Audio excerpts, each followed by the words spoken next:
Bismillahirrahmanirrahim. Assalamualaikum warahmatullahi wabarakatuh. Alhamdulillah, salatu wassalamu ala rasulillah wa ala alihi wa ashabihi wa man tabi'ahum bi ihsanin ila yaumiddin wa ba'd.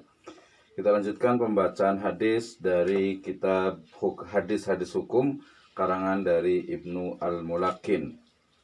An Umar bin Al-Khattabi radhiyallahu anhu qala Rasulullah sallallahu alaihi wasallam, al-wariku bil-zahabi ribban illa ha'a wa ha'a wal burru bil-burri ribban illa ha'a wa ha'a wasyairu bil-syairi ribban illa ha'a wa ha'a wat tamru bil-tamri ribban illa ha'a wa ha'a.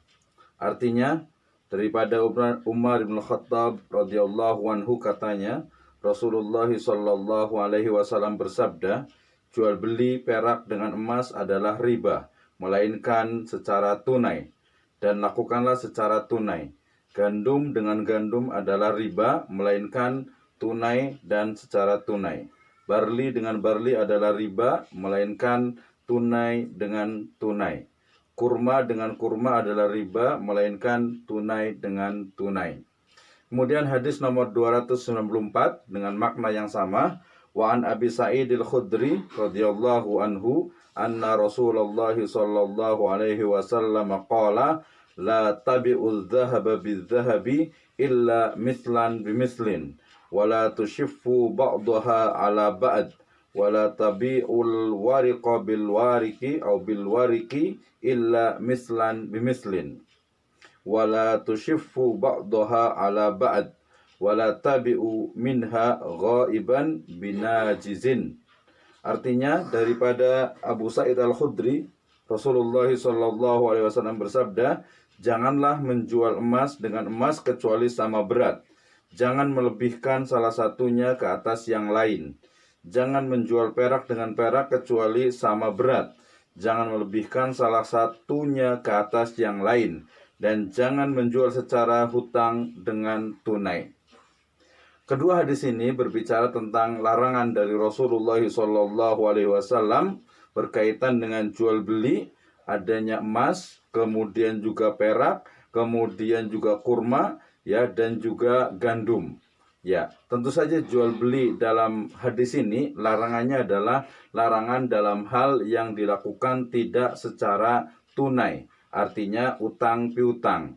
Maksudnya lagi adalah bahwa Rasulullah SAW itu dalam ayat ini melarang, ya, bagi kita umat Islam untuk melakukan jual beli, ya, emas dengan emas, ya, emas dengan emas, ya, az-zahab bil-zahab wal fiddah bil-fiddah, kemudian juga perak dengan perak, kemudian juga at-tamru bit-tamri, ya, kurma dengan kurma, kemudian juga nanti ada asyairu bisyairi, kemudian dalam riwayat lain ada juga al-burru bil-burri.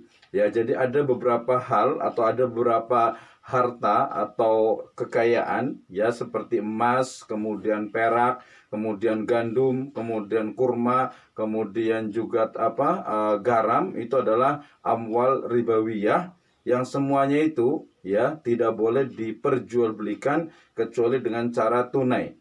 Dan juga di sana tidak boleh ada kelebihan di antara keduanya. Ya, artinya kalau emas dengan emas itu harus dijual dengan cara atau dengan timbangan dengan ukuran yang sama. Tidak boleh ada kelebihannya. Kenapa? Kalau ada kelebihan di sana, maka itu adalah termasuk riba. Ini yang disebut dengan apa? Dengan riba fadl. Sehingga fawaid dan juga hukum-hukum yang kita bisa ambil dari hadis nomor 293 dan juga hadis nomor 294 menunjukkan larangan kepada kita untuk menjual belikan emas, kemudian perak, kemudian gandum, kemudian kurma, kemudian dalam riwayat lain ada garam yang tidak dilakukan secara tunai.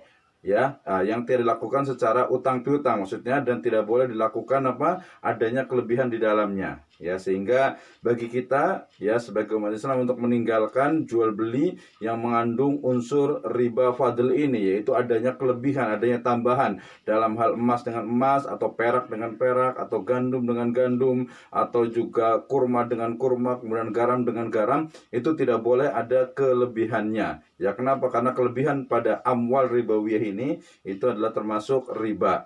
Ya, demikian juga harus dilakukan jual beli barang-barang ini, benda-benda ini itu harus dilakukan secara tunai, ya. Kenapa? Kalau tidak dilakukan kalau dilakukan secara utang piutang atau tidak tunai, maka dikhawatirkan akan jatuh kepada riba. Mudah-mudahan Allah Subhanahu wa taala menghindarkan kita dari segala bentuk keburukan dari riba, dan kita diberikan oleh Allah Subhanahu wa taala hidayah untuk bermuamalah dengan secara syariah sesuai dengan syariat Islam. Demikian, wallahu a'lam bishawab. Assalamualaikum warahmatullahi wabarakatuh.